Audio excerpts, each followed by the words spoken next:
নমস্কার, আমি অনিরুদ্ধ আর আমার সঙ্গে রয়েছে চিনজিৎ।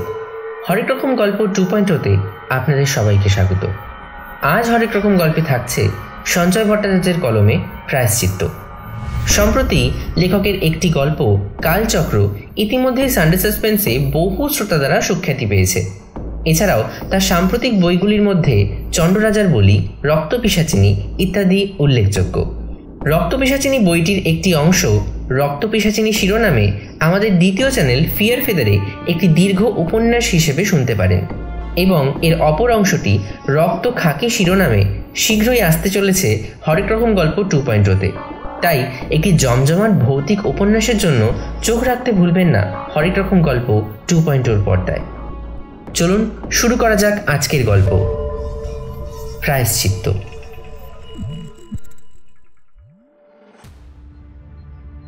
তুমুল তর্কাতর্কি আর কোলাহলের শব্দ ছাপিয়ে মিনতি সর্দার হুঙ্কার ছেড়ে বলল, কি প্রায়শ্চিত্ত? হ্যাঁ, প্রায়শ্চিত্ত? চালাকি পেয়েছেন? একটা পয়সাও দেব না, এই বলে দিলাম। বিশুমণ্ডল ঠান্ডা মাথার লোক। মিনতির মেজাজে উত্তেজিত হবার কোন রকম লক্ষণ দেখালো না। শান্ত স্বরেই বলল, দেখো, গ্রামে ছেলে পুলে নিয়ে সব গেরস্থের বসবাস। তোমাদের জন্য তো আর সবাইকে বিপদে ফেলতে পারি না। হয় জরিমানার টাকা মিটিয়ে দাও, না হলে কাল থেকে গ্রামের কেউ তোমাদের সঙ্গে কোনো রকম লেনদেন যে রাখবে না, সে তো আগেই বলেছি। মানিক এতক্ষণ উচ্চবাচ্য করেনি, এবার গলার স্বর উঁচিয়ে বলল, মণ্ডল কাকা, এটা কি 18শো শতাব্দী নাকি যে গরু অপঘাতে মরেছে বলে আমাদের এক ঘরে করবেন? বাড়াবাড়ি করলে কিন্তু কলকাতা থেকে মিডিয়া ডেকে ঘোল খাইয়ে ছাড়বো, দেখে নেবেন। মণ্ডল নাকে অ্যাক্টিভ নস্যি নিয়ে প্রত্যুত্তর করলেন,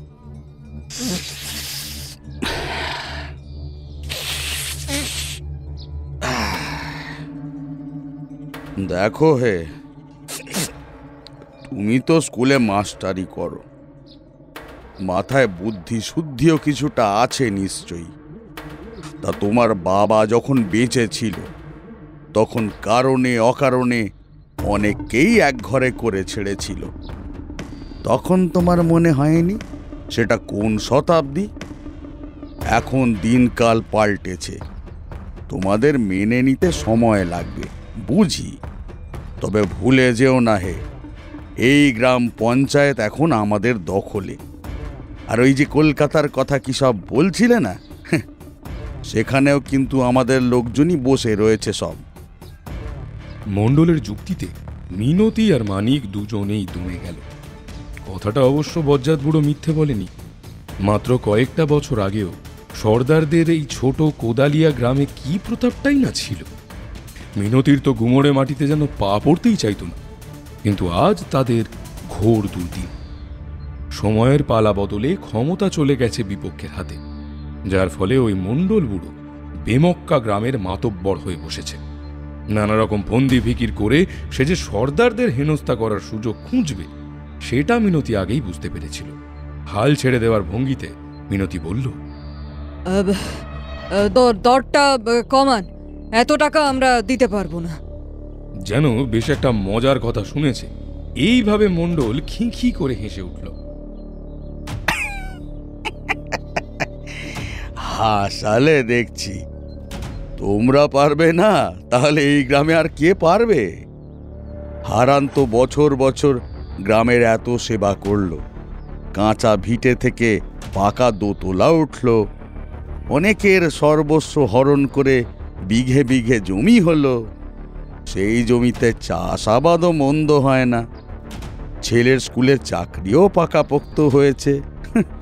তারপরেও এত কান্নাকাটি কিসের বাপু? ভবেশ ভট্টাচার্য হাসি মুখে বলল, তা তোমরা যদি খরচ বাঁচাতে চাও, তাহলে বিনি পয়সার রাস্তাঘাট না হয় নাই নিলে। তেমন কিছু তো নয়, মোটে দিন সাতেকের ব্যাপার। গৃহকর্তার গলবস্ত্র হয়ে ভিক্ষান্নে দিনাতিপাত আর কুশাসনে শয়ন। সামান্য কৃচ্ছ সাধন মানিক হাসতে হাসতেই করে ফেলবে। কি বলো হে তোমরা? এই কথায় সবাই সায় দিল। মানিক বেশ ঘাবড়ে গেল। বুড়োগুলো তো মহা ঘোরেল, তাকে পেঁচে ফেলে জব্দ করতে চাইছে। আপত্তি জানিয়ে বলল, না না না না না, ওসব আমাকে দিয়ে হবে না, আপনারা অন্য রাস্তা দেখুন। তাহলে তো কথা হয়েই গেল। কাল সকালে এসে 10,000 টাকা রেখে যেও। 5,000 টাকায় ব্রাহ্মণ ভোজন হবে, আর বাকি অর্ধেকটা পঞ্চায়েত তহবিলে জমা থাকবে। কেমন? মিনতি যেন গভীর কোনো চিন্তার মধ্যে ডুবে গেছিল। এবার তীক্ষ্ণ স্বরে বলল, হ্যাঁ, শুনুন, টাকা দেওয়া যাবে না। আমরা ওই প্রায়শ্চিত্তই করব। ওই যে বললেন না 7 দিনের ব্যাপারটা। এই কথায় ঘরে মৃদু গুঞ্জন উঠল। মণ্ডল আর ভবেশ ভট্টাচার্যেরা মোটের ওপর সন্তুষ্ট হয়ে পড়ল। টাকা পাওয়া না গেলেও ওই হারান সর্দারের ছেলের গলায় গামছা দিয়ে যদি ভিক্ষা করিয়ে নেওয়া যায়, সেটাই বা মন্দ কিসের। অন্যদিকে মানিকের মাথায় বাজ ভেঙে পড়ল। মা বুড়িটা কি শেষে ভীমরতি ধরল নাকি? কয়েকটা টাকার জন্য নিজের সন্তানকে হাঁড়ি কাটে বলি দিতে চাইছে। এ কেমন মা? মিনতির মুখের ওপর রোষ কষায়িত দৃষ্টি নিক্ষেপ করে প্রভাবিত করার চেষ্টা অবশ্য বিফলে গেল। মিনতি কোনো দিকে ভ্রুক্ষেপ না করেই বলল, তাহলে আপনাদের কথাই রইল। বাড়ির কর্তা গোবধ পাপ মোচনের জন্য যথাবিহিত প্রায়শ্চিত্ত করবেন। শোনো, তবে এই ব্যাপারে কোনো রকম ফাঁকিবাজি আমরা বরদাস্ত করব না, সেটা আগেই বলে দিচ্ছি। দেখুন, যদি আপনাদের মনে সন্দেহ থাকে তাহলে বলে দিন ঠিক কি করতে হবে। সামন্ত মাঝখান থেকে বলল, যদি সবার চোখের সামনে প্রায়শ্চিত্তটা হয় তাহলেই কিন্তু আমরা মানব, নচেত নয়। মণ্ডল গ্রামের মাতব্বর, বেশিক্ষণ চুপ থাকলে তার মান সম্মান কমে যেতে পারে। সে তাড়াতাড়ি বলে উঠল, হ্যাঁ, তাহলে ওই কথাই ঠিক হলো। প্রায়শ্চিত্ত হবে গাঁয়ের চণ্ডী মণ্ডপে। এই 7 দিন বাড়িতে যাতায়াত বা পরিবারের সংস্রব চলবে না। ভিক্ষে জুটলে খাবে, না জুটলে উপবাস। শয়ন হবে দাওয়াতে, খড়ের ওপর। কোনো রকম নিয়ম ভঙ্গ হচ্ছে কিনা নজরে রাখতে সর্বক্ষণ একজন কেউ সামনে থাকবে। কি, রাজি তো? রাজি। মানিকের মাথার ভিতরটা এবার যেন দাউ দাউ করে চলতে শুরু করল। মনে মনে সে চটজলদি সিদ্ধান্ত নিয়েই ফেলেছে। বুড়িটাকে সে তীর্থ করার আছিলায় বৃন্দাবন নিয়ে যাবে, তারপর বিধবা ভিখিরিদের মাঝে বসিয়ে রেখে চম্পট দেবে। তখন বুড়ি বুঝবে কত ধানে কত চাল। ভবেশ ভট্টাচার্য হাসি মুখে বলল, তাহলে আর কি, আমার কাছে একটা পুরনো থান রয়েছে, এক্ষুনি আনিয়ে দিচ্ছি। মানিককে বলো ওই শার্ট আর প্যান্টুল ছেড়ে সেইটা পরে নিক। মিনতি এবার যেন আকাশ থেকে পড়ল। কি, সাদা থান? মানিক কেন সে থান পড়তে যাবে? হ্যাঁ, তাহলে এতক্ষণ কিসের কথা হচ্ছিল শুনি? সেই কথাই তো ভাবছি। আপনারা বললেন বাড়ির কর্তাকে প্রায়শ্চিত্ত করতে হবে। মানিক আবার কবে বাড়ির কর্তা হলো? আমার স্বামীর অবর্তমানে দেওর দুঃখীরাম আমাদের অভিভাবক। সেটা আপনাদের না জানার তো কথা নয়। দুঃখীরাম মানে তোমাদের ওই দুঃখু? আগে উনি। মিনতি ভালো মানুষের মতো মুখ করে কথাটা বলল। ইয়ার কি পেয়েছো? হ্যাঁ, দুঃখু কবে থেকে তোমাদের কর্তা হলো শুনি? ও তো বাড়ির চাকর বলেই এতকাল জেনে এসেছি। মিনতি আবার ভালো মানুষের মতো মুখ করে বলল, আহা, বাড়ির টুকিটাকি কাজ করলেই কেউ চাকর হয়ে যায় না। এত খবর রাখেন, আর এটা বুঝি জানেন না যে উনি আমার স্বামীর আপন খুড়তুতো ভাই? মণ্ডলরা এবার সত্যিই বিপাকে পড়ে গেল। দুঃখীরাম যে হারান সর্দারের আত্মীয় এটা গ্রামের সবার জানা থাকলেও ক্ষেত্র বিশেষে কারো মাথায় থাকে না। তাছাড়া নেহাত ফালতু একটা লোককে নিয়ে মাথা ঘামাবার প্রয়োজনটাই বা কিসের? ভবেশ ভট্টাচার্য হতাশ কণ্ঠে বলল, কিন্তু দুঃখুটা যেমন হাওয়া, তাতে ঠিক মতো করতে পারবে কি? আরে বাবা, আপনারা তো নজর রাখার জন্য রইলেন, ভুল করলে শুধরে দেবেন না হয়। মণ্ডলের মেজাজ গেছে বিগড়ে। তেঁতো মুখে বলল, এটা ভালো বুদ্ধি করেছ। তবে বলে দিলাম, এই গ্রামে থাকতে হলে ন্যায্যভাবে থাকতে হবে, না হলে দূর করে দেব। মানিক তেড়ে মেরে কিছু বলতে যাচ্ছিল। মিনতি হাত চেপে ধরতে চুপ করে গেল। সপুত্র মিনতি বিদায় নিতে ভবেশ ভট্টাচ বলল, দেখলে দেখলে কেমন জাহাবাজ মেয়ে মানুষ, জরিমানাও দিল না, আবার কায়দা করে শাস্তিটাকে চাপিয়ে দিল ওই হতভাগা দুখুর ঘাড়ে। মণ্ডল রাগে গজ গজ করে জ্বলছিল। বলল, তোমরা গ্রামের সবাইকে বলে দাও, কেউ যেন চালের একটা দানাও ভিক্ষে না দেয়। দেখি দেখি বেটা কি খেয়ে উপোস ভাঙে। সেটা কি ঠিক হবে? হে, তাতে লোকটা যদি মারা যায়? সেটাই তো দরকার। যদি মরে তাহলে সব দায় ওই মা বেটার উপর চাপিয়ে এমন শোধ তুলব, তখন বুঝবে। মুখে যতই আস্ফালন করুক না কেন, মিনতির কূট বুদ্ধিতে হেরে গিয়ে মণ্ডলদের উৎসাহ এতক্ষণে ঠান্ডা হয়ে পড়েছে। এরপর আজকে আড্ডা আর তেমন জমল না। এক এক করে সবাই ঘরমুখো হয়ে পড়ল।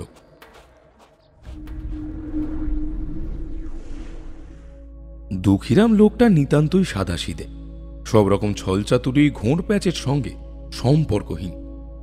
দিনভর গা গতর ঢেলে পরিশ্রমের ফাঁকে মাঝে মধ্যেই কোথায় যে ঘুরে বেড়ায়, আনমনে কি সব বিড়বিড় করে বলে আর কি সবই বা ভেবে হেসে ওঠে, কেউ বোঝে না। চারপাশের জগৎটায় কি যে হচ্ছে, না আছে জানার আগ্রহ, না আছে নিজের ব্যাপারে বিন্দুমাত্র কৌতূহল। লোকে হাবভাব দেখে তার নাম রেখেছে হাবা দুঃখী। অপরিসীম নির্লিপ্ততায় ব্যঙ্গ বিদ্রুপ শোষণের বোঝা মাথায় নিয়ে নির্বিকার দুঃখীরাম নিজেতে মগ্ন হয়ে জীবনের ৪৫টা বছর পেরিয়ে এসেও আজও একই রকমের উদাসীন। হয়তো বিধাতার অমোঘ ইচ্ছেতেই তার স্বর্গীয় পিতা তার নাম দুঃখীরাম রেখেছিল, যদিও তখন দুঃখীর জীবনে দুঃখের তিল মাত্রও ছিল না। জীবনের প্রথম ১০-১২টা বছর বাবা মায়ের অপত্য স্নেহে স্বপ্নের মতো কাটলেও মায়ের অকস্মাৎ মৃত্যুর সাথে সাথে পরিস্থিতির আমূল পরিবর্তন ঘটতে আরম্ভ করল। স্ত্রীর শোকে দুঃখীর বাপ মদ ধরল। বছর ঘুরতে না ঘুরতে সেও পৃথিবীর মায়া কাটিয়ে নিষ্ক্রান্ত হল। এবার অনাথ দুঃখীর আশ্রয় হল জ্যাঠা পরাণ সর্দারের ভিটেতে। লেখাপড়া দুঃখীর মাথায় কোনোদিনও ঢোকেনি, তাই জ্যাঠাও আর ও পথ মারালেন না। দুঃখীকে লাগিয়ে দিলেন বাড়ির কাজে। দুঃখীর বাবা কিছু চাষের জমি আর বাস্তু ভিটে রেখে গেছিলেন, সেগুলো দ্রুত জ্যাঠার হাতে চলে এলো। সারাদিন হাড় ভাঙা পরিশ্রম করে দুঃখীর কপালে জুটতে লাগলো শুধু গালিগালাজ আর চড়চাপ্পড়। কয়েক বছর পর জ্যাঠাও ইহলোক ত্যাগ করলেন। পরাণ সর্দারের ছেলে হারান চড়া মেজাজের দাপুটে লোক। রাজনীতির কারবারিদের সংস্রবে এসে খুব তাড়াতাড়ি নিজের অবস্থার পরিবর্তনের চেষ্টায় উঠে পড়ে লেগে গেল।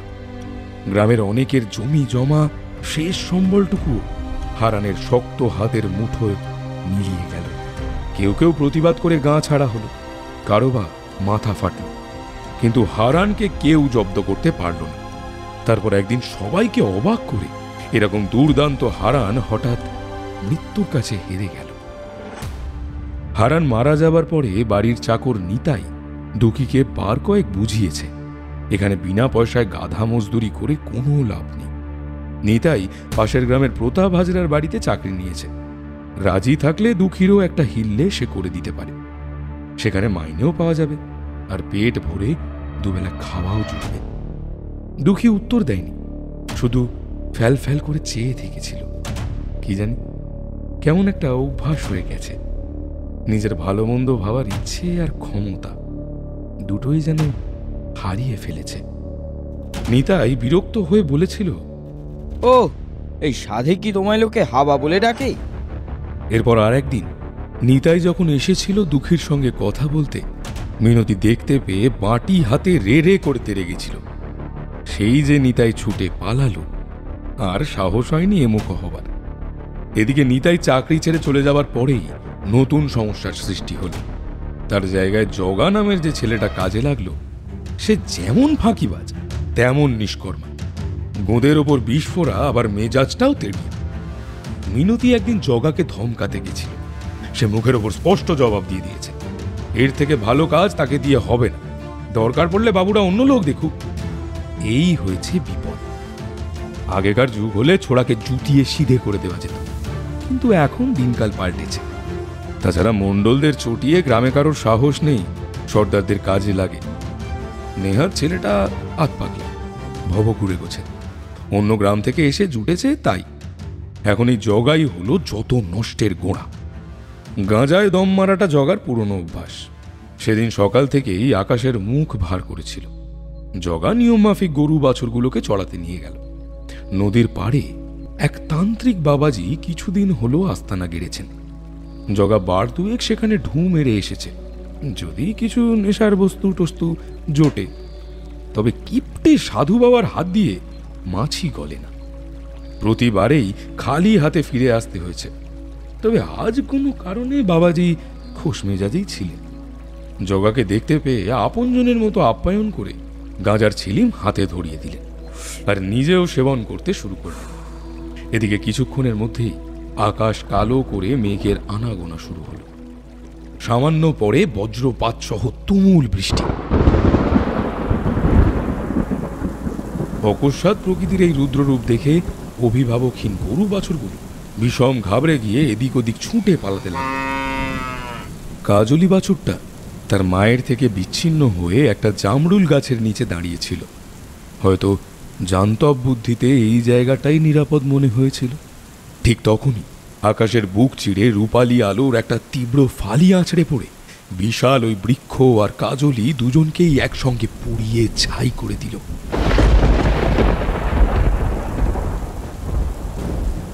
জগা তখন সাধুর ডেরায় হালকা নেশার মৌতাতে ডুবে রয়েছে।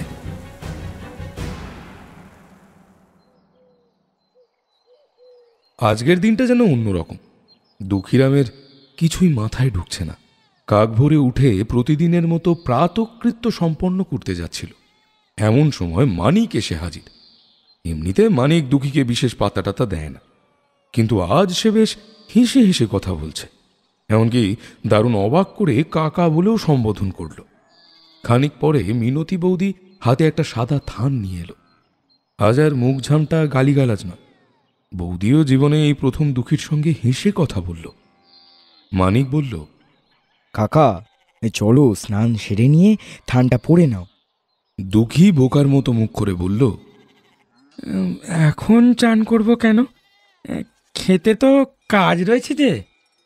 মানিক অবুজ কাকার বোকামি দেখে করুণার হাসি হাসল। সে কি, আজ যে তুমি প্রায়শ্চিত্ত করতে যাবে, তা স্নান না করলে হয়? দুঃখীরাম তাও বোকার মতো দাঁড়িয়ে আছে। এই দেখে মিনতি ঝাঁঝিয়ে উঠল। ওরে মানিক, ওকে বুঝিয়ে কোনো কাজ নেই, তাড়াতাড়ি তৈরি করে চণ্ডী মণ্ডপে দিয়ে আয় দেখি তো। মানিক এবার বিষম তাড়া লাগালো। চলো চলো কাকা, আর দেরি নয়, চলো। মানিকের তাড়নায় দুঃখীকে পুকুরে গিয়ে দুটো ডুব দিতেই হলো। হাতে থান ধরিয়ে মানিক বলল, 7 দিন চণ্ডী মণ্ডপে গিয়ে থাকবে, ভিক্ষে করে খাবে, 7 দিন পরে আবার বাড়ি ফিরে আসবে। আর হ্যাঁ, যেখানেই ভিক্ষে করো না কেন, আমাদের বাড়ি আসা চলবে না, কেমন? মোটে তো একটা সপ্তাহ, ও দেখতে দেখতে কেটে যাবে। দুঃখীরাম কিছুই বুঝল না। কিসের প্রায়শ্চিত্ত? মানিক সঙ্গে নিয়ে গিয়ে তাকে চণ্ডী মণ্ডপে বসিয়ে দিল। মণ্ডলেরা বলেছিল তারা সর্বক্ষণ নজর রাখবে, কিন্তু মানিকের বদলে দুঃখী প্রায়শ্চিত্ত করতে আসায় তাদের উৎসাহে ভাঁটা পড়ল। কেউ একজনও দেখতে এলো না দুঃখী কি করছে। দুঃখীরাম সারা গ্রাম চষে ফেলল, কিন্তু কেউ তাকে এক মুঠো চালও দিল না। কারুর কাছে চাল ছিল না এমন নয়, লোকে তাকে ঘৃণা করে তাও নয়। আসলে বিবাদমান দুই গোষ্ঠীর কোন্দলে মাথা গলাবার সাহস হল না কারোর। আষাঢ় মাসের অন্ধকার রাত। গতকাল খুব একচোট বৃষ্টি হয়েছে। আকাশের অবস্থা দেখে আজকেও বৃষ্টির সম্ভাবনা পুরোপুরি উড়িয়ে দেওয়া যাচ্ছে না। দুঃখীর সারাদিনে কোনো রকম দানা পানি জোটেনি। বিশেষ তলিয়ে চিন্তা করার ক্ষমতা না থাকলেও দিনভর লোকের দৌড়ে দৌড়ে ঘুরে আর প্রচুর কুকথা শুনে দুঃখীর কেমন একটা বোধ হয়েছে এই লোকগুলো আগামীকালও তাকে কিছু ঠেকাবে না। তাহলে কি একবার পাশের গ্রামে গিয়ে দেখবে? কিন্তু সেখানেও যদি একই ব্যবহার পেতে হয়। খিদের অসহ্য জ্বালায় দুঃখী চোখের সামনে লাল বেগুনি ছোপ দেখতে শুরু করলো। হঠাৎ মনে পড়ল চণ্ডী মণ্ডপ থেকে 30 পা হাঁটলেই সুবল মল্লিকের ফলের বাগান। আজকেও চোখে পড়েছে গাছের ডালগুলো একেবারে পেয়ারার ভাড়ে যেন হেলে পড়তে চাইছে। ওই পাঁচিল টপকানোটা তেমন কিছু ব্যাপার না, ও দুঃখী অনায়াসেই পারবে। তবে সমস্যাটা অন্য জায়গায়। বাগান পাহারা দেওয়ার জন্য একটা জাঁদরেল দারোয়ান রয়েছে। ধরা পড়লে আর দেখতে হচ্ছে না, একেবারে মাথা ফাটিয়ে দেবে। পেটের তাড়নার সামনে ভয় বেশিক্ষণ দাঁড়াতে পারল না। দুঃখী ঠিক করল অন্তত খান দুয়েক পেয়ারা সে জোগাড় করবেই। না খেয়ে মরার চেয়ে লাঠির ঘা খেয়ে মরা ঢের ভালো। পাঁচিল টপকে মল্লিকদের বাগানে ঢুকে একটা পেয়ারা গাছ থেকে কয়েকটা রসালো ফল উপড়ে দুঃখী একপাশে সরে গেল। বাগানে ঢুকে এসে আগেই দেখে নিয়েছে পেটমোটা দারোয়ান খাটিয়া পেতে শুয়ে তারস্বরে নাক ডাকিয়ে চলেছে। খিদের বেগ যখন অসহনীয় আকার ধারণ করে তখন মানুষের ধীরে সুস্থে খাওয়ার ধৈর্য থাকে না। দুঃখীরও এখন সেই অবস্থা। এদিকে শক্ত পেয়ারা গোগ্রাসে গিলতে গিয়ে অন্য বিপত্তি। বড় সড়ো একটা টুকরো আড়াআড়িভাবে ঢুকে গেল গলার শ্বাসনালীর ঠিক মাঝখানে। পলক ফেলার আগেই দম বন্ধ হয়ে দুঃখীরাম বাগানের বৃষ্টি ভেজা নরম মাটিতে এলিয়ে পড়ল। দুঃখীরামের মৃত্যুতে কেউ তেমন উচ্চবাচ্য করল না। দুই পক্ষই অল্প বিস্তর ঘাবড়ে গিয়েছিল। মণ্ডলের আশঙ্কা হলো তাদের চাপে প্রায়শ্চিত্ত করতে গিয়ে কেউ মারা গেছে। এই খবর যদি গ্রামে ছড়িয়ে পড়ে তাহলে ঝঞ্ঝাট বাঁধতে পারে। আর মিনতির ভয় হলো ব্যাপারটা জানাজানি হলে সবাই হয়তো তাদের দিকেই আঙুল তুলবে। নিতান্ত অবহেলায় গ্রামের শ্মশানে দুঃখীর শেষকৃত্য সম্পন্ন হল। দুঃখীর শ্রাদ্ধের জন্য টাকা পয়সা খরচ করা মিনতির নেহাত বাড়াবাড়ি বলেই মনে হল। তাই শ্রাদ্ধ শান্তি কিছুই হল না। এরপর হাওয়া দুঃখীরামকে সবাই দ্রুত ভুলে গেল, শুধু একজন ছাড়া। সে হল মল্লিকদের বাগানের দারোয়ান যুধিষ্ঠির।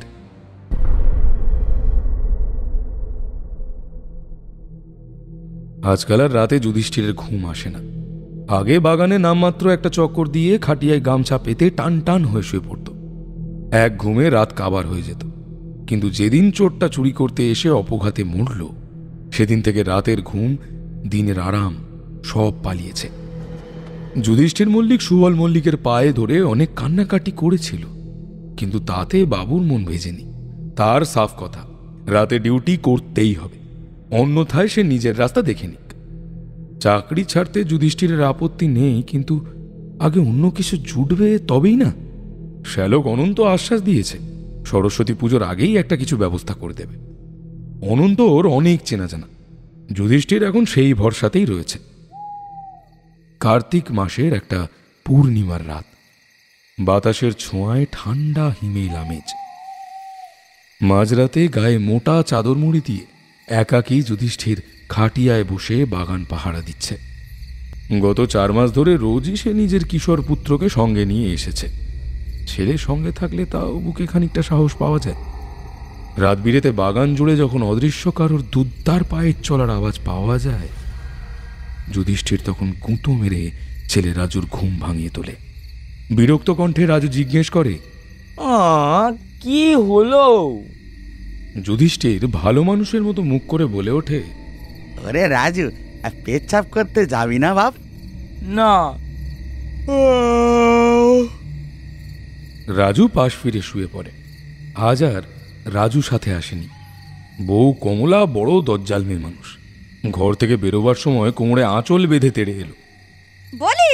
বলি কি মনে করে এই শীতের রাতে ছেলেটাকে ওই লক্ষ্মী ছাড়া বাগানে নিয়ে চললে? এরপর একটা অসুখ বিসুখ বাঁধালে সামলাবেটাকে শুনি। যুধিষ্ঠিরের আর কমলাকে ঘাঁটাতে সাহসে কুলায়নি। দূর চাই, সংসারের উপর ঘেন্না ধরে গেছে। যুধিষ্ঠির খাটিয়ার উপর শরীর এলিয়ে দিল। ঘুমিয়ে রাত কাবার করে দেওয়া যাক, চুলোয় যাক বাগান। সবেমাত্র ঘুমের আমেজ ধরেছে, এমন সময় যেন মনে হলো একটা লম্বা ছায়া মুখের উপর এসে দাঁড়িয়েছে। ধরফর করে উঠে যুধিষ্ঠির গাছে নড়তে থাকা পাতাগুলোর দিকে সভয়ে চাইল। অপদেবতা কি তার উপর নজর দিল নাকি? প্রচন্ড ভয়ে যুধিষ্ঠির রাম নাম জপ করতে শুরু করলো।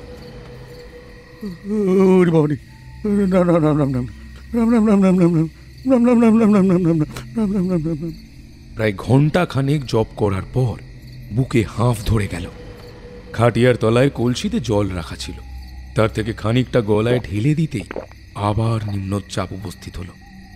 আগেকার দিন হলে খেয়াল খুশি মতো যত্রতত্র হালকা হতে কোনো বাধা ছিল না, কিন্তু কিছুদিন আগে ভূত বিতরণ মাদুলিটা নগদ 100 টাকায় কিনে হাতে পড়ার সময় তান্ত্রিক পুরোচন মশাই সাবধান করে দিয়েছেন, প্রস্রাব বহির্গমন কালে দুষ্ট প্রেতাত্মা অসতর্ক মনুষ্যের শরীরে আশ্রয় গ্রহণ করিয়া থাকে। অতএব নিশাকালে শরীরে জমে থাকা জলজ বস্তু সমূহ শুধুমাত্র নৈবর্ত কোণে অথবা পুকুর পাড়ে কিংবা কাঁঠাল গাছের তল ব্যতীত অন্যত্র ত্যাগ করা অনুচিত। এই বাগানে কাঁঠাল গাছ নেই, আর নৈবর্ত কোনটা যে কোথায় তা ঈশ্বরই বলতে পারবে। ওসব যুধিষ্ঠিরের মাথায় ঢুকবে না। তবে পুকুর অবশ্য একটা রয়েছে। লাঠিটা শক্ত হাতে চেপে যুধিষ্ঠির এগিয়ে চলল। পুকুরের স্থির জলে পূর্ণিমার চাঁদ গোল থালার মতো ফুটে উঠেছে। যুধিষ্ঠির জলত্যাগের উদ্দেশ্যে আর একটু এগিয়ে গেল। হঠাৎ দমকা হাওয়ার একটা বেগ পিছন থেকে সজোরে ধাক্কা দিল। যুধিষ্ঠির বেদম ঘাবড়ে গিয়ে এদিক ওদিক চাইতে লাগল। অকস্মাৎ পুকুরের ওপারে চোখ পড়তেই প্রস্রাব মাথায় উঠল। অকস্মাৎ পুকুরের ওপারে চোখ পড়তেই প্রস্রাব মাথায় উঠল। সাদা থান পরনে এক বৃদ্ধা যেন তার দিকেই চেয়ে ফোকলা মুখে হেসে চলেছে। তলিয়ে বিচার করলে যুধিষ্ঠির বুঝতে পারত ওপারে কলা গাছের গায়ে চাঁদের আলো ঠিকরে এরকম দেখাচ্ছে। দীর্ঘদিন যাবৎ সে ঠিক এমনটাই দেখে আসছে। কিন্তু ভয়ে বুদ্ধিভ্রষ্ট লোকে আবার কখন যুক্তির ধার ধারে? প্রচণ্ড আতঙ্কের সঙ্গে উর্বর কল্পনা শক্তি মিশিয়ে যুধিষ্ঠির চর্মচক্ষে দেখতে পেল দুঃখীরামের প্রেতাত্মা পুকুরের ওপার থেকে দুহাত বাড়িয়ে দিয়েছে তার গলা লক্ষ্য করে। হিক্কার তুলে এবার ভারী শরীরটা ধপাস করে উপুর হয়ে পড়ল পুকুর পাড়ের নরম কাদামাটির উপর।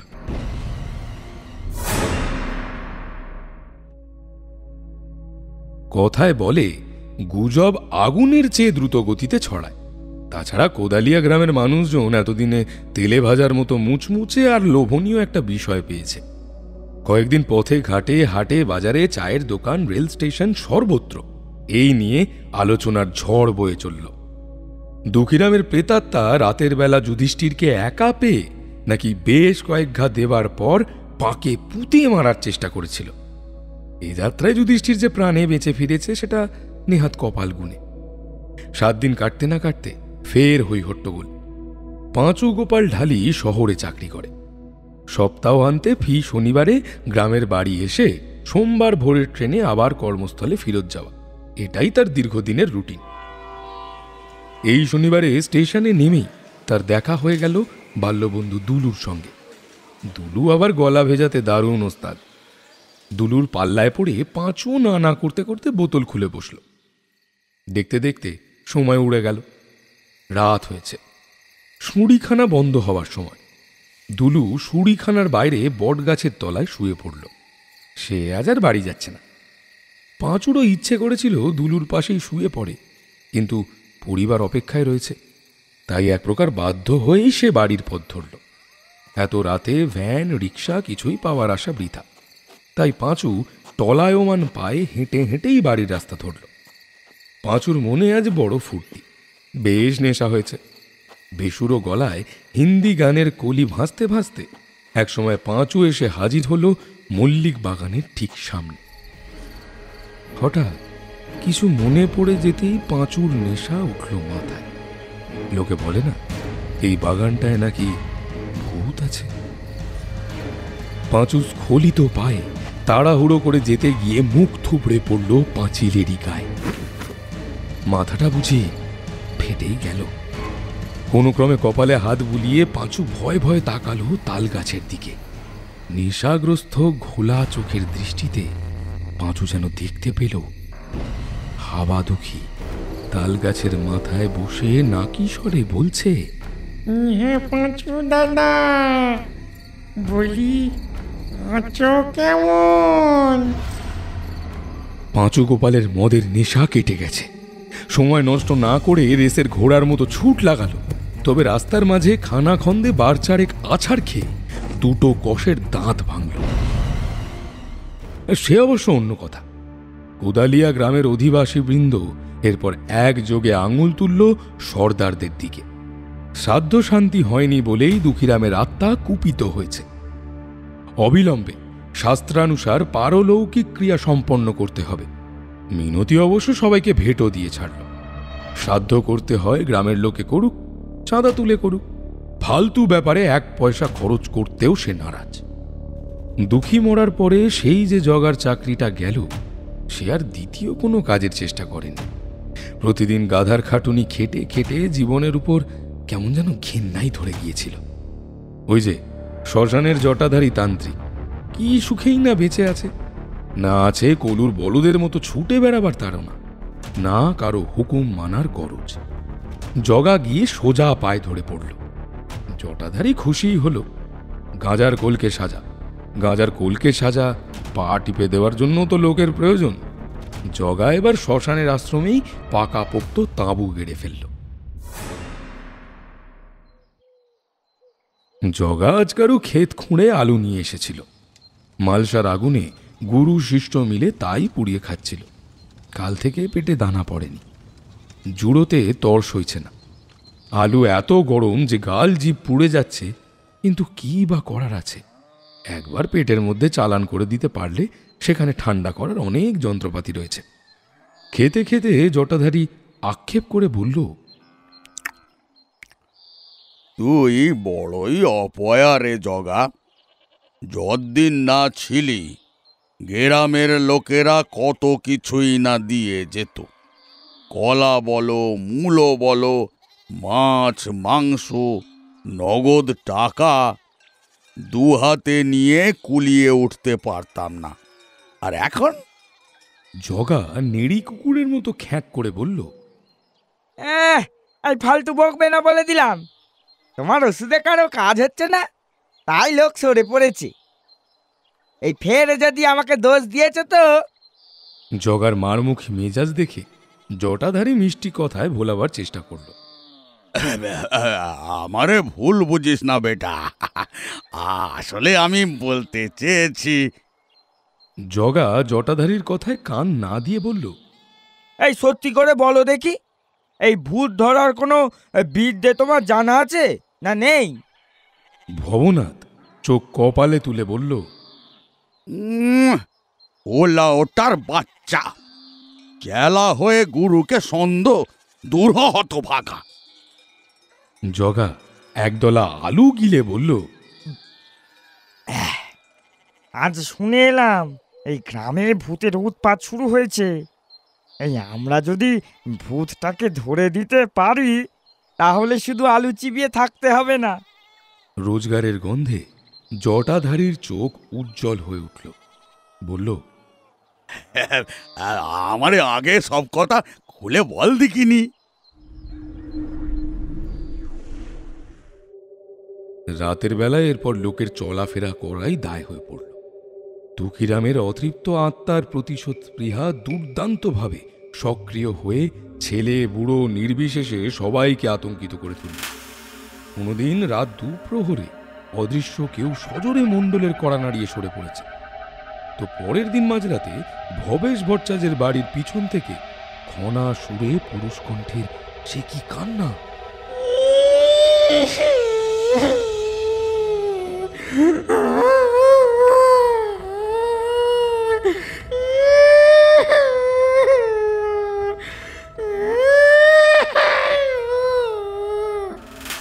ভূতের কান্না কানে ঢুকে গেলে অমঙ্গলের আর শেষ থাকে না। সারা রাত ভট্টাচার্য আর তার পরিবার কানে তুলো গুঁজে রাম নাম করেই কাটিয়ে দিল। শেষ রাতে আবার নতুন উৎপাত। মিনতির পেটের মধ্যিখানে হঠাৎ জব্বর একটা মোচড় দিয়ে উঠেছিল। তাই জন্য সে পড়িমড়ি করে উঠে পড়ল। পাড়াগার শৌচাগার সাধারণত বাসস্থান থেকে একটু তফাতেই রাখা হয়। তা সর্দারদের বাড়ির ব্যবস্থাও অনেকটা সেরকম। হাতে একটা হ্যারিকেন নিয়ে দ্রুত পায়ে উঠোন পেরিয়ে সবেমাত্র পায়খানার দরজা ভেজিয়ে মিনতি উবু হয়ে বসেছে। টিনের দরজা এবং চালের উপর বৃষ্টির মতো ঢিল পড়তে লাগলো। মিনতি সহজে ভয় পাওয়ার পাত্রী নয়। এক টানে দরজা খুলে তখনই বাইরে আসতেই একটা ঢিল এসে হাতের কবজিতে সজোরে আঘাত করল। হ্যারিকেনটা মাটিতে পড়ে সশব্দে চুরমার হয়ে কাঁচের টুকরো চারপাশে ছড়িয়ে পড়ল। জীবনে প্রথমবারের জন্য মিনতি ভয় পেল। সামনে তখন ঘন অন্ধকারে জনমনুষ্যের চিহ্ন দেখা যাচ্ছে না। ঢিল পড়া যেমন আচমকা শুরু হয়েছিল, তেমনি অকস্মাৎ বন্ধ হয়ে গেল। পায়খানার পাশে টিনের চাল দিয়ে ঘেরা জায়গাটায় কোনো ক্রমে হাত পা ধোবার কাজ সেরেই মিনতি ছুট লাগালো ঘরের দিকে। হঠাৎ পিছন থেকে নাকি সুরে কে যেন বলে উঠল, বৌদি, পেটে বড় জ্বালা। ঘরের দরজা বন্ধ করে মিনতি মেঝেতে বসে থর থর করে কাঁপতে লাগলো। পরদিন সকালে গ্রামের সশিষ্য তান্ত্রিক জটাধারী এসে হাজির হলো। প্রথমেই সে গিয়ে বিশু মণ্ডলের দরজায় কড়া নাড়ল। মণ্ডল কাল রাতে দু চোখের পাতা এক করতে পারেনি। ভূতের বাড়াবাড়ি তাকে যথেষ্ট উদ্বিগ্ন করে তুলেছে। এমন সময় জটাধারীকে দেখে মেজাজটা গেল খিঁচড়ে। বিরক্তি ভরা কণ্ঠে বলল, ইহে, এত সকালে কেউ ভিক্ষে চাইতে আসে? সঙ্গে আবার দেখছি ওই অকর্মার ধাঁড়ি জগাটাকে জুটিয়েছে। যেমন গুরু তেমন চেলা। জটাধারী বিনয়ের অবতারের মতো জিভ কেটে বলল, কি যে বলেন, আমি কখনো কারো বাড়ি এসে হাত পেতেছি? কখনো দেখেছেন? দেখলাম আপনাদের সামনে বিপদ এসে উপস্থিত হয়েছে, তাই আর শ্মশানে পড়ে থাকতে পারলাম না। জগাকে বললাম, চল একবার না হয় গ্রাম থেকে ঘুরেই আসা যাক। মণ্ডল বেঁকা চোখে তাকিয়ে বলল, বিপদ? কিসের বিপদ? আমার কথা একটু মন দিয়ে শোনেন দেখি।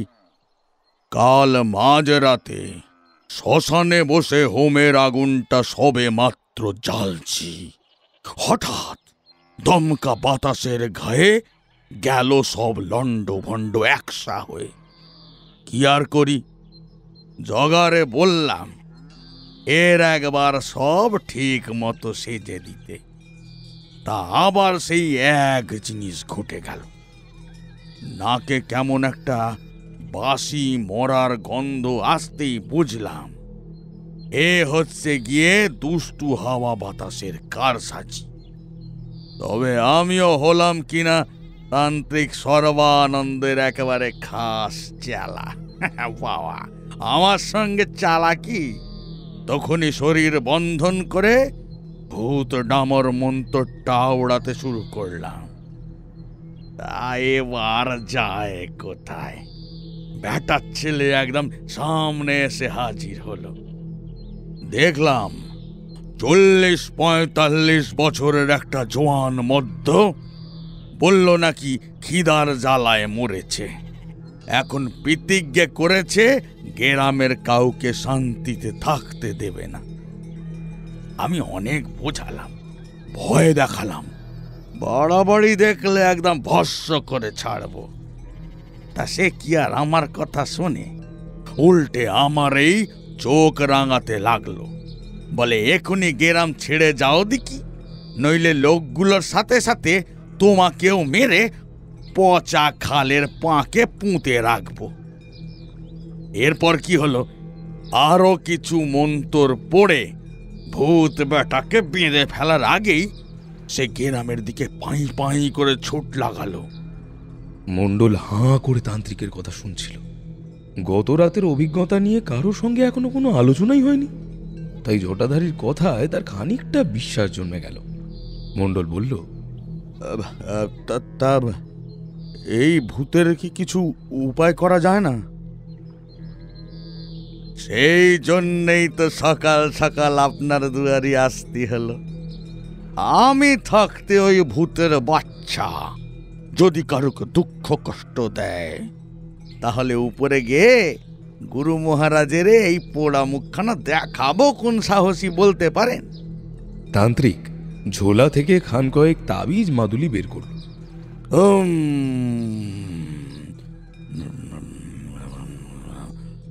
এই নেন কর্তা, বাড়ির সবাইকে বলেন চান করে হাতে পরে নিতে। মণ্ডল সন্দেহের দৃষ্টে চেয়ে বললেন, টাকা পয়সা লাগবে না তো হে? জটাধারী দুহাত জোর করে ছলো ছলো চোখে বলল, বিদ্যে বেচে খাবো? কি যে বলেন আপনি! তবে হ্যাঁ, এই তাবিজ গুলান তৈয়ার করতে পরিমাণ মতো মধু আর জটা মাংসি লেগেছে, সেগুলো তো আবার কিনতে হবে। আর আজকাল সাধু কেউ কেউ বিনা পয়সায় দেয় না। এই একটা মাদুলি মোটে 20 টাকা, মোটে 20 টাকা। মণ্ডল গিন্নি দরজার আড়ালে দাঁড়িয়ে সব শুনছিলেন।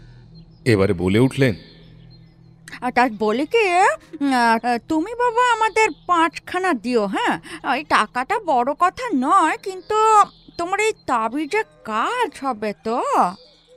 জটাধারী ফের এক দফা জিভ কেটে বলল, এই বাবা, কি যে বলেন মা! এই তাবিজ গায়ে থাকলে ভূত পিশাচ 10 হাত দূর থেকে পালাবে। তবে কি জানেন মা, এর ক্ষমতা কিন্তু শুধু 1 হপ্তার, তারপর আবার নতুন তাবিজ পড়তে হবে।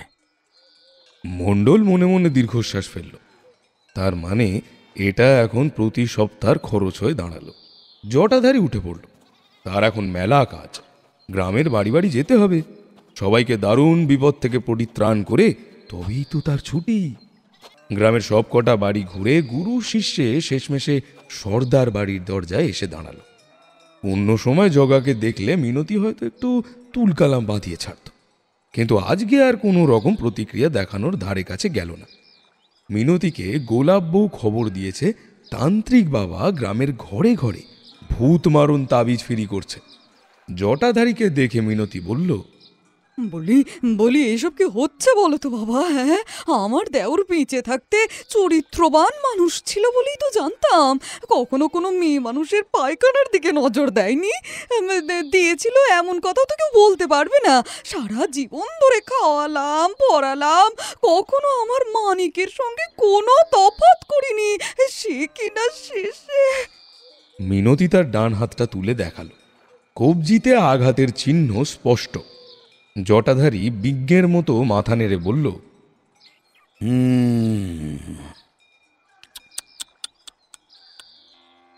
মা বড়ই বেদনা পেয়েছে দেখছি, কিন্তু কি বা করবে? সে কি আর আগের মতো মানুষ আছে? পিশাচ জন্ম নেবার পর এই রকমই সব হয়ে থাকে। তা মা, আমার একটা কথা বলো দেখিন, কাল রাতের বেলা কি দিয়ে ভাত খেয়েছিলে? কলমি শাক আর চুনো মাছ দিয়ে বাবা। জটাধারী এবার মাথায় হাত দিয়ে উঠোনে বসে পড়ল। সর্বনাশ, ঘোর সর্বনাশ! মিনতি ঘাবড়ে গিয়ে জিজ্ঞেস করলো, কি কি কি কি হলো বাবা?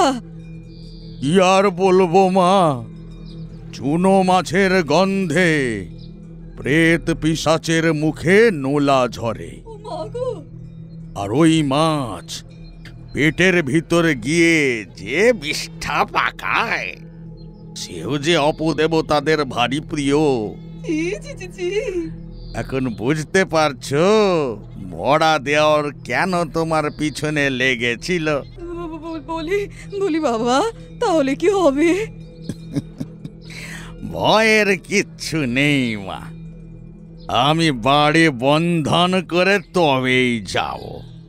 এর পাঠশালা কোন ভূতের পোঁ এসে তোমার পায়খানায় উঁকি মারে দেখি। আর যদি লোভ সামলাতে না পেরে এসেও পড়ে মা, তক্ষুনি জ্বলে পুড়ে খাক হয়ে যাবে। জটাধারী এরপর দুর্বোধ্য মন্ত্রোচ্চারণ সমেত বাড়ির চারপাশে তিড়িং বিড়িং করে লাফিয়ে বিষম নাচানাচি শুরু করে দিল। মিনতি, গোলাপ বউ আর চাকর নব চক্ষু বিস্ফারিত করে তান্ত্রিকের কাণ্ড কারখানা দেখতে লাগলো। কিছুক্ষণ পরে ঘরমাক্ত কলেবরে বসে বাবাজি বলল, বরে হয়ে গেছে মা, হয়ে গেছে। মন্তর পড়ে দিয়ে গেছি আমি। বাবা মা, বলছি ওই কিছু খোরাকি দিয়ে আমায় বিদায় করো মা। মিনতি আঁচলের খুঁট থেকে 100 টাকার একটা নোট হাতে ধরিয়ে দিতেই জটাধারী আর দেরি না করে হাঁটা দিল। 1 সপ্তাহের মতো যথেষ্ট খোরাকি জুটে গেছে। এবার মৌজ করে গাঁজায় দম দেবার জন্য তার প্রাণটা ছটফট করছে। গ্রামের প্রান্তে এসে জটাধারী জগার হাতে কয়েকটা টাকা তুলে দিয়ে বলল, যা দেখি ঝটপট কিছু ভালো দেখে খাবার দাবার আর মদ নিয়ে আয়। জগা চলে যাচ্ছিল, গুরু পিছু ডাকলো, জগা জগা, শোন শোন শোন, দেরি করিস রে বাপ, আমার কিন্তু পেটে আগুন ধরেছে। জগা এই যাচ্ছি বলে ছুট লাগালো। আজ ওর মনে বড় আনন্দ। তার ওস্তাদ যে এত ভালো ক্যানভাসার সেটা এতদিন টের পায়নি। ওই শিয়ালের মতো চালাক মণ্ডলটাকেও কেমন বোকা বানিয়ে টাকা আদায় করে ছাড়ল। তাছাড়া মতলবটাও খাটিয়েছে জব্বর। এক রাতের খেলাতেই গ্রামের পাজি লোকগুলো কাত। এমনিতে তো একটা পয়সাও কেউ ঠেকায় না, কিন্তু ঠেলায় পড়লে সব কেমন জব্দ। জগা তাড়াতাড়ি শুঁড়িখানার উদ্দেশ্যে ছুট লাগাল। চোলাই মদ আর গাঁজা তো চাই, সঙ্গে খানিকটা খাসির মাংসও কিনতে হবে। আহা, কতদিন যে ভালো করে মাংস খাওয়া হয়নি। আলজিভে আসা গরম জলটা মুখের ভেতর টেনে জগা দ্রুত চলতে লাগল। দুঃখী রামের শ্রাদ্ধ। ভয়ে ভক্তিতে মিনতিকে রাজি হতেই হয়েছে, না হয়ে অন্য উপায় অবশ্য ছিল না। গ্রামের লোক যতই বলুক না কেন শেষ না দেখে সে ছাড়ত না। সবকটা মেনিমুখকে তার ভালোই চেনা আছে, কিন্তু সমস্যাটা অন্য জায়গায়। অকৃতজ্ঞ দুঃখীর আত্মা নিজের অন্নদাতাকেও ছেড়ে কথা বলছে না। ত্রিলোচন পুরোহিত এসে বিধিমতো মন্ত্রোচ্চারণ করে পরলৌকিক কাজ সেরে দক্ষিণা এবং বস্তা ভর্তি দান সামগ্রী নিয়ে বাড়িমুখ হলেন। 5টা বামুন ভুড়ি ভোজ করে 10টা করে টাকা ট্যাঁকে গুজে দোক্তা পান চিবুতে চিবুতে দুঃখীর আত্মাকে স্বর্গে যাবার নিদান দিয়ে বিদায় হল। পড়ে রইল শুধু মানিকের মাথা জোড়া মসৃণ একটা টাক। হাজার হোক কুপিত আত্মা বলে কথা, চুল কি প্রাণের চেয়েও বড় নাকি? গ্রামের লোকে হাঁপ ছেড়ে বাঁচল। যাক বাবা, এতদিনে অতৃপ্ত আত্মার একটা শান্তি হলো। এরপর হয়তো ওই বেয়াক্কেলে দুকিটা রাত বিরেতে কাউকে খামোখা জ্বালাতে আসবেন। আগের বার গ্রাম থেকে ঘুরে আসার পর কয়েকটা দিন কেটে গেছে। এর মাঝে জটাধারী আর জগা চুটিয়ে খাসির মাংস ভাত খেয়ে আর দিনভর গাঁজার নেশায় বুধ হয়ে থেকেছে। কিন্তু রসদ এবার শেষের দিকে। হাতে যা সামান্য টাকা রয়েছে তাতে মাংস খাওয়া কোনোভাবেই সম্ভব নয়। তবে সস্তার মদের 2টো বোতল জুটে যেতেই পারে। সকালের দিকে জগা গ্রামে গেছে সেগুলি সংগ্রহ করতে। আর অপেক্ষায় ক্লান্ত জটাধারী ক্রমশ অধৈর্য হয়ে পড়ছে। অনেক পরে জগাকে দেখে জটা রুক্ষ স্বরে বলল, ওরে হারামির পো, আমি তো ভাবলাম তুই বুঝি মরেই গেলি। এতক্ষণ করছিলিটা কি? তান্ত্রিক একটা বিশ্রী ইঙ্গিত করল। জগাকে গালাগালি দিলে সেও সঙ্গে সঙ্গে পাল্টা খিস্তি করতে ছাড়ে না, কিন্তু এই মুহূর্তে তাকে দেখে যথেষ্ট বিমর্ষ বলেই মনে হলো। হতাশ কণ্ঠে বলল, এই বোতল দুটোই শেষ, এরপর আর কিচ্ছু জুটবে না। গ্রামে গিয়ে দেখে এলাম ওরা ভূতের শ্রাদ্ধ করছে। ত্রিলোচন পূজারি তোমার থেকেও বেশি সিঁড়ে ঘরে তুলে ফেললো। এরপর আমরা গ্রামে গেলে কেউ একটা চাকতিও ঠেকাবে না। তান্ত্রিক বোতলের ছিপি খুলতে খুলতে বলল, ওরে জগা, তুই বড় তাড়াতাড়ি ভেবড়ে যাস। দেখে নিস পরের বারে লোকে আরো বেশি দেবে। এই এই সেটা কি করে শুনি? যেভাবে আগে দিয়েছিল সেইভাবেই দেবে। লোকে মানবে না। যখন রাতের বেলা মাথায় ঢিল পাটকেল পড়বে, ঝোপের আড়ালে লুকিয়ে কেউ ভ্যাঁ ভ্যাঁ করে কাঁদবে, তখন কোন শালার বুকে এত পাটা আছে যে দেবে না? জগা কিছু বলতে যাচ্ছিল, কিন্তু জটাধারী বিরক্ত কণ্ঠে তাকে থামিয়ে দিল। কিন্তু তুই বড় বাজে বকিস। এবার ঠান্ডা মেরে যা দেখিন। যা যা যা, তোর বক বাগানিতে আমার নেশা ধরতে চাইছে না, যা। দুঃখীরামের শ্রাদ্ধের পর একটা সপ্তাহ আর নতুন কিছু ঘটেনি। সবাই ধরেই নিয়েছে প্রেতাত্মা বিদায় নিয়েছে। তবে এখনো এ গাঁয়ের লোকেদের মল্লিক বাগানের সামনে দিয়ে যেতে গা ছমছম করে। বয়োজ্যেষ্ঠরা নতুন বউ আর পোয়াতি মেয়েদের নিষেধ করে, খবরদার, যেখানে সেখানে একা একা ঘুরে বেরিও না, অপদেবতার নজর লেগে গেলে আর দেখতে হবে না। হাটে বাজারে আড্ডার মাঝে শুধু ভূতের গল্পটাই আজকাল যা চলছে। অন্য কথায় লোক যেন রুচি হারিয়ে ফেলেছে। কথায় কথায় জানা গেছে গ্রামের অনেকেই স্বচক্ষে ভূত দেখেছে। কেউ কেউ তো আবার ভূতের পাল্লায় পড়ে পিতৃদত্ত প্রাণটাই খোয়াতে বসেছিল। সবাই গলার জোরে অন্যকে দাবিয়ে নিজের কাহিনীটা আগে ভাগে শুনিয়ে রাখতে চায়। তবে সমস্যা একটাই, শ্রোতার চেয়ে বক্তার সংখ্যা দ্বিগুণ। গ্রামের ছেলে মেয়ে বুড়ো সবাইকেই ভূতের নেশায় পেয়েছে।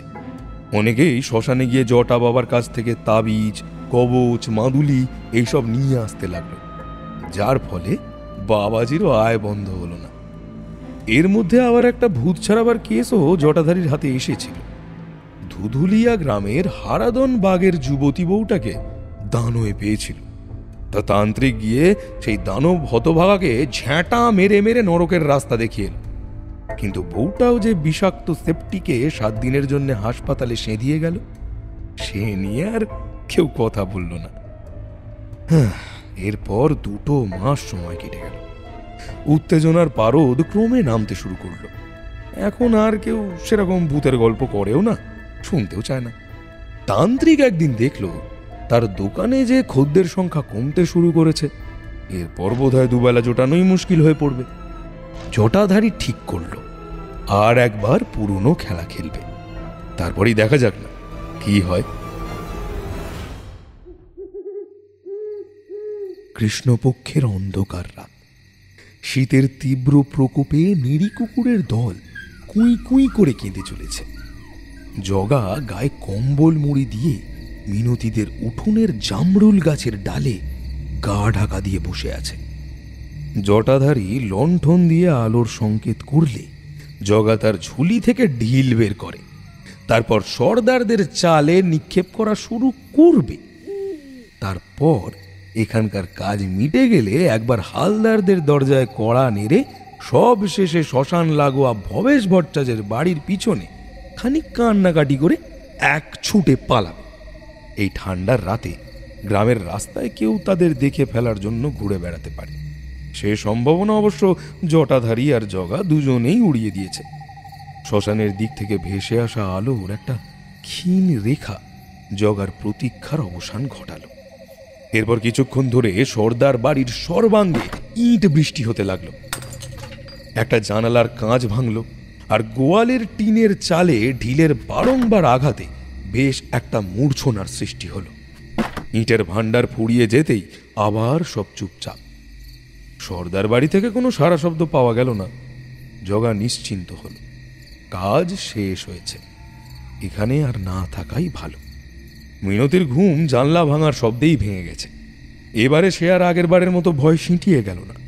ইট বৃষ্টি থামতেই পা টিপে টিপে দরজা খুলে বাইরে আসতেই পলায়নমুখী জগার মুখোমুখি হয়ে পড়ল। অন্ধকারে জগাকে ঠিকমতো চিনতে না পারলেও এ যে মানুষ ছাড়া অন্য কিছু নয় মিনতির বুঝতে অসুবিধা হলো না। জগা কাউকে প্রত্যাশা করেন। দুদ্দার পায়ে ছুটে পালাবার চেষ্টা করতেই মিনতি চিৎকার করে তার উপর ঝাঁপিয়ে পড়ল। নিজেকে ছাড়াবার জন্য জগা প্রচন্ড ঘুষি মেরে মিনতির চোয়াল দুভাগ করে দিল। রক্তাক্ত চোয়াল ধরে মিনতি মাটিতে হুমড়ি খেয়ে পড়ল।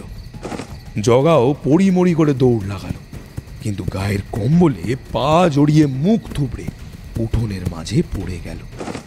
মিনতিও প্রাণ বাজি রেখে জগার বাম পা চেপে ধরল। মুক্ত হবার অমানসিক চেষ্টায় জগা উন্মুক্তের মতো ডান পা দিয়ে মিনতির মুখে লাথির পর লাথি মারতে লাগলো। মিনতি আর সহ্য করতে পারল না, তার বজ্র মুষ্টি শিথিল হয়ে এল। বন্ধন আলগা হতেই জগা উঠে দাঁড়ালো, কিন্তু কোনো লাভ হলো না। জীবনের জন্য জগার দৌড় আজ এই সর্দার বাড়ির উঠোনে শেষ হয়ে গেছে। মিনতির চিৎকারে মানিক আর বাড়ির চাকরেরা ছুটে এসেছে। 7টা জোয়ান একসঙ্গে তাকে ঘিরে ধরল। এতগুলো লোকের সঙ্গে জগা একা পারবে কি করে? সবাই মিলে তাকে গোয়াল ঘরে বেঁধে রাখল।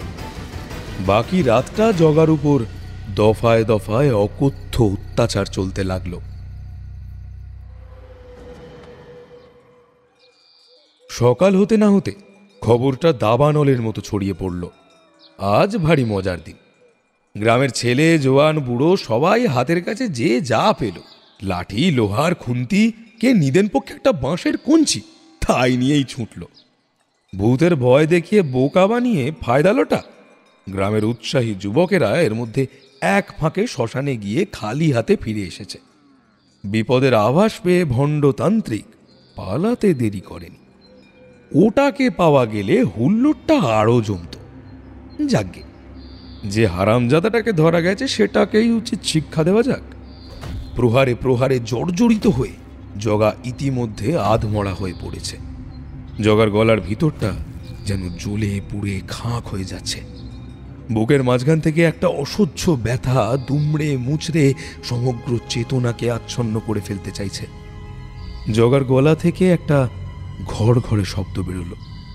অতি কষ্টে জলের জন্য আবেদন করতেই কে যেন একদলা থুতু মুখে ছিটিয়ে দিল। গ্রামের ছেলে ছোকরার দল এবার সোৎসাহে ঝাঁপিয়ে পড়ল। জগার শরীরের সর্বত্র লাঠি, খুন্তি, ধারালো অস্ত্রের কোপ পড়তে লাগলো। একদল কাপুরুষ যারা হাজার অপমানেও মাথা তোলার সাহস অনেক আগেই হারিয়ে ফেলেছে, আজ তারাই একটা অসহায় মানুষকে খাঁচায় পুড়ে খুঁচিয়ে মেরে নিজেদের বীরত্বর প্রমাণ দিতে চায়। খুব বেশি সময় লাগলো না, জগার নিথর দেহটা গোয়ালের কাঁদা মাটিতে লুটিয়ে পড়ল। এরপর গ্রামে কয়েকদিন পুলিশের যাতায়াত বেড়ে গেল। এইসব ব্যাপারে পুলিশ সেরকম কিছু করতে পারে না। এখানেও তাই হলো। কয়েকজন সাথে পাঁচে না থাকা গোবেচারা লোককে অকারণ ধমক ধামক দিয়ে শেষে গণধোলাইয়ের মামলা সাজিয়ে তদন্ত বন্ধ করে দিল। জটাধারীর কোনো খোঁজ অবশ্য আর পাওয়া গেল না। কেউ বলল তাকে নাকি উড়িষ্যাগামী ট্রেনে বসে থাকতে দেখা গেছে, আবার কেউ বলল সে নাকি আজকাল তারাপীঠের শ্মশানে আস্তানা গেড়েছে। যাই হোক, জটাধারীর ব্যাপারটাও এর সাথেই চাপা পড়ল। নরহত্যার পর দেখতে দেখতে 2 বছর কেটে গেল। কোদালিয়া গ্রামে যেন শনির দশা চলছে। প্রকৃতির খামখেয়ালি পোনায় গত 2 বছরে চাষবাসের প্রচুর ক্ষতি হয়েছে। অনেকেই সর্দার আর মণ্ডলদের কাছে ধার কার্য করে বসেছে। এরপর শোধ দিতে না পারলে কি যে হবে। ত্রিলোচন পুরোহিত বলছিল ছোড়াটাকে ওইভাবে পিটিয়ে মারা নাকি ঠিক হয়নি, তার অভিশাপ লেগেছে। কে জানে এরপর অদৃষ্টে কি আছে। মানুষের কপালের চিন্তার ভাঁজ ক্রমশ চওড়া হচ্ছে। রাত দ্বিপ্রহরে সর্দারদের বাড়িতে সবাই গভীর ঘুমে আচ্ছন্ন, এক মিনতি ছাড়া। দিনকাল পাল্টাচ্ছে, সেটা মিনতি মেয়ে মানুষ হয়েও বুঝতে পারে, কিন্তু মানিক লেখাপড়া জানা ছেলে হয়েও কেন যে বোঝে না। হারান সর্দারের যুগ আর নেই। যদিও গ্রামের অর্ধেক লোকের ঘটিবাটি সর্দারের কাছে বাঁধা, তা সত্ত্বেও মিনতি এই মেনিমুখগুলোকে ভয় পেতে শুরু করেছে। এদের চোখের এমন অদ্ভুত দৃষ্টি সে আগে কখনো দেখেনি। হিংস্র জন্তু যেন রক্তের স্বাদ পেয়েছে। সামনে দাঁড়াবার মতো বুকের পাঁটা এদের একটারও হয়তো নেই, কিন্তু পিছন থেকে মিনতি শিউরে উঠল। সে জানে না ঠিক কেন, কিন্তু একটা চাপা উদ্বেগ তার বুকে পাথরের মতো চেপে বসছে, কিছুতেই শান্তি পেতে দিচ্ছে না। মন বলছে অদূর ভবিষ্যতে এই গ্রামে বিরাট কোনো এক অঘটন ঘটবেই। মিনতির চিন্তায় ব্যাঘাত ঘটল। বাড়ির চালে ঢিল বৃষ্টি হওয়া শুরু হয়েছে, ঠিক 2 বছর আগে যেমন হয়েছিল। কোমরের শাড়িটা শক্ত করে গুঁজে হাতে বঁটি নিয়ে সাবধানে কপাট খুলে মিনতি বাইরে এলো। চাঁদের আলোয় উঠোনটা ঝকঝক করছে। ইট বৃষ্টি যেমন হঠাৎ শুরু হয়েছিল তেমনই বন্ধ হয়ে গেল। আওয়াজ পেয়ে মানিক আর নব বেরিয়ে এসেছে, কিন্তু কোথাও কোনো মানুষের চিহ্ন দেখা গেল না। একে অপরের দিকে জিজ্ঞাসু দৃষ্টে তাকিয়ে তিনজনেই হতবুদ্ধির মতো দাঁড়িয়ে রইল। আর তখনই যেন মাটি ফুঁড়ে তাদের সামনে রক্তাক্ত কলেবরে দুহাত প্রসারিত করে হাজির হলো 2 বছর আগে লাশ হয়ে যাওয়া জগা। জগার মাথাটা বিশ্রীভাবে দুফাঁক হয়ে গেছে। সেখান থেকে রক্তের ধারা চুইয়ে চুইয়ে কপাল গড়িয়ে ছেঁড়া গেঞ্জির উপর পড়ছে। হঠাৎ যেন মিনতি বায়োস্কোপের মতো চোখের সামনে দেখতে পেল রুক্ষ মাটির উপর রক্তাক্ত ক্ষত বিক্ষত অনেকগুলি মৃতদেহ পরপর শুইয়ে রাখা আছে, যার একটাকে চিনতে পেরে তার বুকের ভেতরটা ভীষণভাবে কেঁপে উঠল। এই যে মানিক।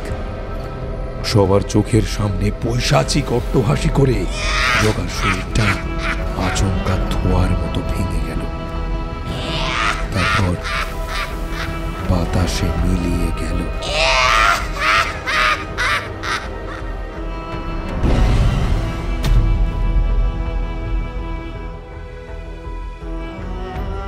শুনছিলেন সঞ্জয় ভট্টাচার্যের কলমে প্রায়শ্চিত্ত, কণ্ঠ স্টুডিও রেক্স 60 সেক প্রাইভেট লিমিটেড, সমগ্র পরিচালনা অনিরুদ্ধ ও চিঞ্জিত, পোস্টার ডিজাইন সৌমদীপ। তাহলে কেমন লাগলো আজকের গল্প জানাতে ভুলবেন না কিন্তু কমেন্ট করে। ভালো লাগলে একটা লাইক করতে পারেন, আর আরও ভালো লাগলে শেয়ার করতে পারেন আপনার পরিচিত মহলে। তাহলে আজকের মতো বিদায়, ভালো থাকুন আর শুনতে থাকুন হরেক রকম গল্প 2.0।